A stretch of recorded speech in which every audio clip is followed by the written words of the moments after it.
خیمے کے اندر تھی، پردے کے پیچھے سے بولی، کہنے لگی خبردار کوئی پیچھے نہ جائے، اگر پیسے مل گئے تو ٹھیک ہے، نہ ملے تو میں دے دوں گی، کوئی پیچھے نہ، کوئی نہ جائے پیچھے۔ سردار کہنے لگا تو جانتی ہے؟ کہنے لگی نہیں۔ کہا گارنٹی کیوں دے رہی ہے؟ تو کہنے لگی تم نے ان کا چہرہ نہیں دیکھا؟ تم تو سودے کر رہے تھے، میں پردے کے پیچھے سے دیکھ رہی تھی۔ پیر مہر علی شاہ صاحب کو کسی نے کہا تھا نبی پاک کا حلیہ بیان کرے، بتائیں حضور کے کان مبارک کیسے تھے، آنکھیں کیسی تھی، ناک مبارک کیسی تھی، بینی مبارک کیسی تھی؟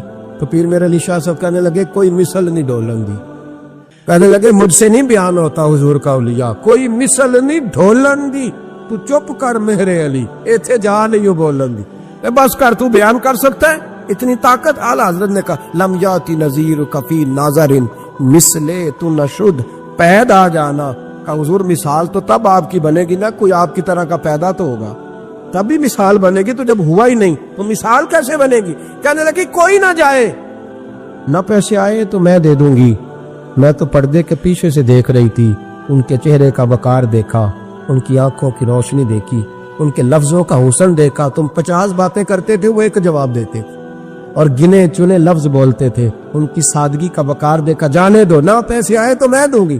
کہتے حضور گئے، تھوڑی دیر کے بعد ایک کالے رنگ کا حبشی غلام آیا، پیسے بھی پکڑے اور اپنی چادر میں نا کھجورے باندھ کے تو پیچھے ڈالی ہوئی، اور دیہاتی لوگ پیچھے نہیں ڈال لیتے، کھجورے ڈال کے پیچھے۔ کہتے وہ آئے اور ان کے آنے کا انداز بھی بڑا نرالا تھا، کہتے وہ جھومتے جھومتے اللہ کا ذکر کرتے، اللہ الصمد کرتے پہنچ گئے، اور آگے کہنے لگے تم سے میرے نبی نے اونٹ خریدا؟ تم سے؟ کہا ہم سے خریدا ہے۔ کہنے لگے یہ تمہارے پیسے؟ اور پھر چادر کھول کے صحرا پہ بچھا دی، کہنے لگے یہ تمہارے پیسے، اور کھجورے کھاؤ، میرے نبی نے تحفہ بھیجا ہے، کھاؤ، حضور نے تحفہ بھیجا ہے۔ تو وہ سردار کی بیوی اونٹ ہٹا کے کہنے لگی وہ کالے رنگ کے حبشی غلام، انہیں کھجوریں کھلا، اور مجھے اس عزت والی ماں کا نام بتا جس کے گھر میں ایسا لال پیدا ہوا، انہیں کھجوریں کھلا، اور مجھے اس عظمت والے باپ کا نام بتا جس کے گھر میں ایسا پھول کھلا ہے، وہ قبیلہ تو بتا تو صحیح، وہ کون تھے؟ 2 گھڑیاں رکے ہیں پر خوشبو پھیل گئی ہے، رنگ ہی بدل گیا، تار کوئی مثل نہ ڈھولن دی، تو چپ کر مہر علی، ایتھے جا نہیں بولن دی۔ حضرت طارق بن عبداللہ کہتے ہیں جناب بلال فرمانے لگے وہی تو اللہ کے آخری رسول ہے، وہی تو خاتم المرسلین ہے، وہی تو ہیں جنہیں اللہ نے ساری انسانیت کے لیے نمونہ عمل بنایا۔ کہتے ہم اونٹ بیچنے گئے تھے پر سارے کا سارا قبیلہ ہی مسلمان ہو گیا۔ نبی پاک کی حضور کے ظاہری حسن کے تذکرے ہماری اولادوں کو آنے چاہیے۔ ایک شعر مرحوم اعظم چشتی نے کہا تھا، کمال کر دی، کہنے لگے سمجھا نہیں ہنوز میرا عشق بے ثبات، تو کائنات حسن ہے یا حسن کائنات؟ میں آج تک سمجھ نہیں سکا، سمجھا نہیں ہنوز میرا عشق بے ثبات، تو کائنات حسن ہے یا حسن کائنات۔ بھائیو وہ سارے طریقے اپناؤ جو رسول پاک نے عطا فرمائے، حسن بھی نبی پاک کے طریقوں میں ہے، پاکیزگی بھی نبی پاک کے طریقوں میں ہے، بقا بھی حضور کے، اور جو چاہتا ہے نا دنیا میں سب سے خوبصورت بن جائے، نظر آئے، اور اس کی خوشبو سے لوگوں کے دل ٹھنڈے ہوں، وہی طریقہ اپنائے جو میرے نبی نے عطا کیا ہے۔ آخر دعوانا ان الحمدللہ رب العالمین۔